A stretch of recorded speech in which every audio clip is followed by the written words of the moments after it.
აღიარების შემდეგ პოლიციამ ყველა გაუშვა. ოღონდ გაართულა. თუმცა მასალაზე უაღრესში ჩააგდებდნენ და მათაც გასულება ახის. თუმცა მოგვიანებით როცა ჩვეულებები მოშორდა, ისე დაამთავრეს და ციხეში გაუშვეს.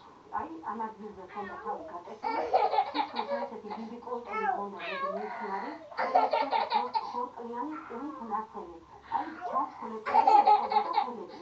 და მე ვიმოძნე რა შეიძლება ხელები თუ აიღებ ხელებს ეს პირა პირდაპირ თავს უნდა დაგიშვაო. ესე მეუბნება. ხელი უაწერე, ოქნი იყო თუ დაკითხოს უნდა რომ ხან თაღლითიო და ჩაგიდინა თაღლითო.